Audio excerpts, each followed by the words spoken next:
Villains are destined to die. Chapter 12. Derek reached one hand out to me, who got up with my dress held up with my hands. "Did you eat something weird?" I blankly stared at Derek, who was trying to escort me, with wide eyes. After a while, he frowned. "What are you doing? Aren't you going to get down?" I came back to my senses and looked around me. The gazes of the nobles who also just arrived were all looking this way. "Thank you." I took Derek's hand and got off the carriage. With my hand on his, we walked up the stairs to the ballroom. Entering young Master Derek Eckart and Gongyu Penelope Eckart from the Eckart family. It was around when the giant door to the ballroom opened, following the loud shout of the servant. "Don't be rash." Derek's cold words reached my ears. "You didn't forget that your timeout has just ended yesterday, have you? If you make a fuss again, then it won't end just with some timeout." My feelings of excitement disappeared from his words. I wanted to talk back to Derek's displeasing words, but I held it back. "Okay, I'll be careful." I put my effort in making a smile while I spoke. After my reply, Derek turned his face away from me. "TSK, I pouted at the time he wasn't looking. The party held at the palace went by really smooth. In other words, it was very boring.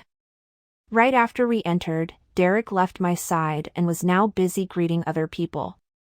Compared to that, there were no one coming to talk to me.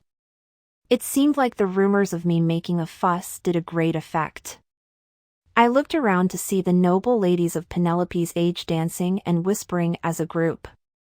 I watched the scene in a corner where not much people passed by. I'm not lonely. This is definitely not brainwashing. Really. I had a clear reason why I came here, and I might be able to escape this horrible place if I succeed. Ack! Just when is that damn crowned prince coming? More people were glimpsing and gossiping about me as time passed. It was when I thought I reached the limit of taking in all the stairs. Entering Her Majesty the Empress and His Highness the Second Prince. It was finally the start of the actual event that happens in this chapter of the game. The nobles who were giggling and talking all either bowed, kneeled to the ground, facing the entrance. I also bowed, following what all the others were doing. The Empress and the Second Prince did power walking in a confident pose down the red carpet, and it seemed like they were saying, "We are the royals." The golden hair, which was the symbolism of the royals, shined under the bright light of the ballroom.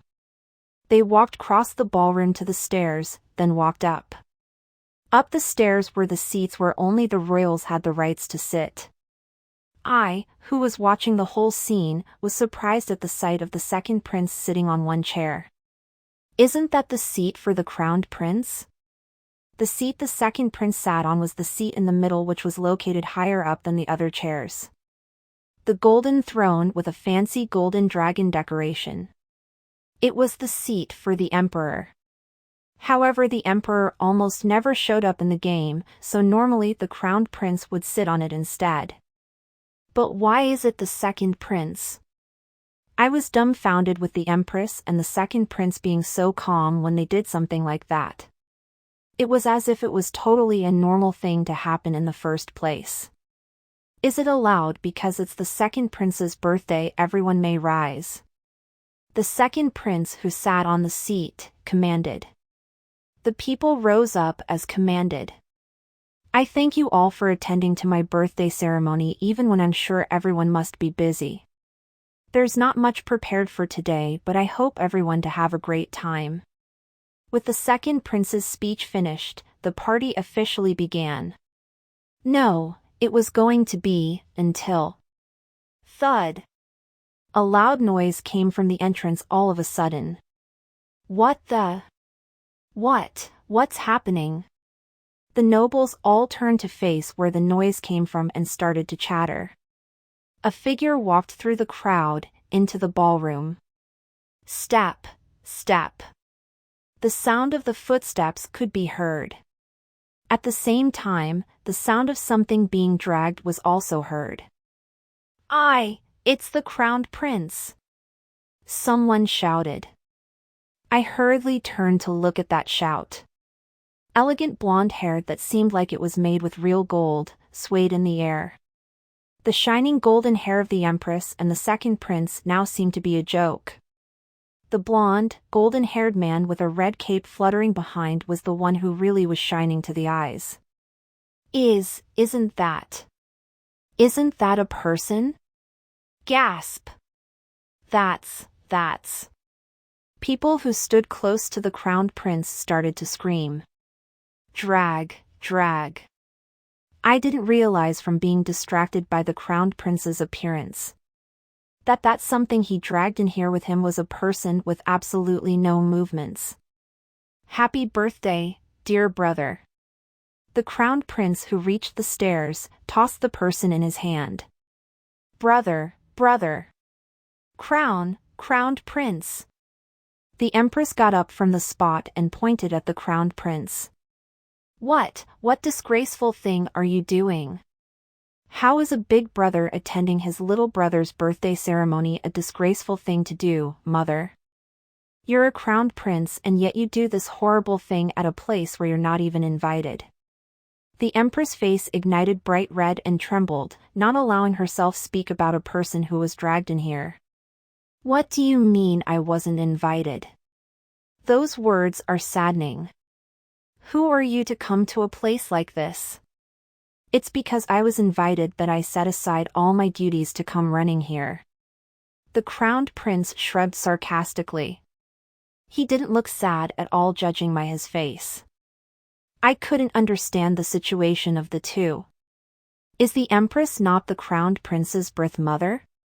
While I was thinking that, the crowned prince added, but the servant who brought the invitation was too immature.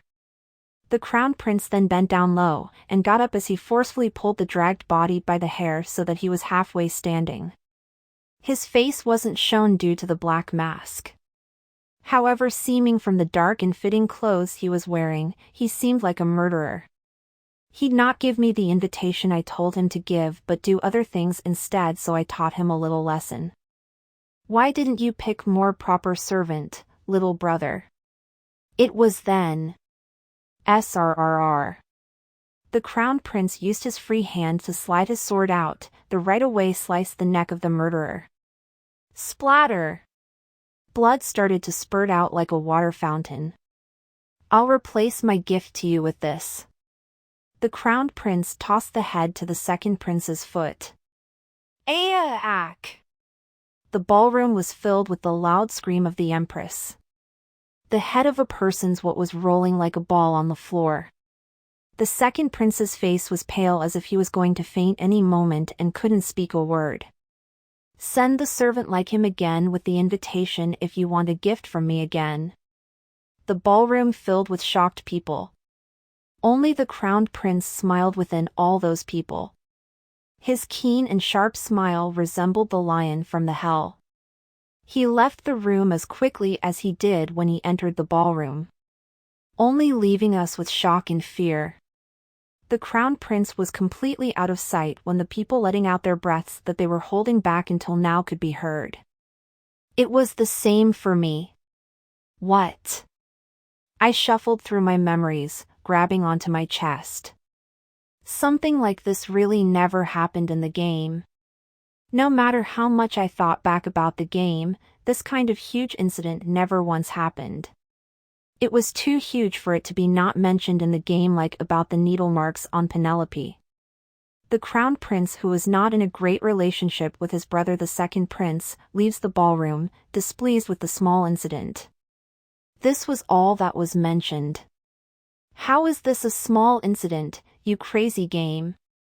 I panicked mentally, looking at the servants cleaning up the blood and the corpse. It was then when a white box popped into view. The episode The Crowned Prince with the Iron Blood, Callista Regulus, has begun. Would you like to go to the maze garden? Yes. Or no? I thought about it for a while. The crowned prince I saw was far crazier than how I imagined him to be, which made me doubt a little. I think I'd get sliced the second we meet. However, the fear for death is only a second long. I came here to die anyway. If I endure it once this time, then I might be able to go back. And I also had an insurance with me called Reset. If I really do die and not go back, then I can always click the reset button. Thinking that, I calmed down my trembling hand and pressed on yes. Then everywhere around me turned white. The moment I opened my eyes again, I was standing at the entrance of the maze garden. This is useful. I was actually quite worried because I tend to get lost often, but I didn't know it had the teleporting system just like the game. Now, let's march to death. I stepped in the maze garden, already prepared. Thankfully, I didn't get lost at all in the maze. Maybe it's the system being mannered because the lights only lit up on the path I should be taking. I walked through the big maze for a while, following the lights. How much longer? I've walked for quite a long time, but the lights didn't seem like it was going to turn off somewhere. About when my foot was starting to hurt from wearing the high heels. A light on the far distance from me that was sparkling more than the other lights were, could be seen. It was finally the end. I reached that end, then took a turn. The place was very spacious with a small water fountain with a bench you could sit and rest on. What the? Where is he? Looking around me, I could see no other lights that were on. I was pretty sure that this was the end of the maze. However, no matter how much I looked around me, there were no hints of the crowned prince. I tilted my head, then hesitantly walked towards the water fountain. Then, SRR. I felt something cold and heavy by my neck. Gasp! I wondered what mouse it was that was wandering places. The crowned prince walked towards me, his sword circling my neck. Sting! With the sensation of my flesh being sliced, something hot dripped down. But I wasn't able to realize that I've been cut. Isn't this the Eckart's crazy fuss-maker dog? Brilliant golden hair with the moonlight reflecting on it, and the crimson-red eyes that seemed to be soaked in blood. The crowned prince, who was staring at me in interest, smiled with a ghostly expression. However, that only lasted a moment. To think you'd come and follow after witnessing the scene at the ballroom. Seems like you have a death wish? I felt goosebumps from the crowned prince's expression suddenly turning emotionless. Speak. Why did you follow me like a sneaky mouse would? The sword dug deeper into my skin. But what felt more stinging was the deathly aura directed at me. Then I realized that the crowned prince is going to kill me right now. Reset button. I wandered around with my eyes, trying to find the reset button. Though I'm going to die anyway, it would be nice if I knew where it was before I die. Judging from you having no answer to my question, shall you start your last farewell to your brothers? However, wherever I looked, I'll be nice and deliver them, the Eckarts, your last words. The reset button was not seen anywhere. Reset. Where's the reset? Reset. Subscribe, like and share for more chapters and novels every day.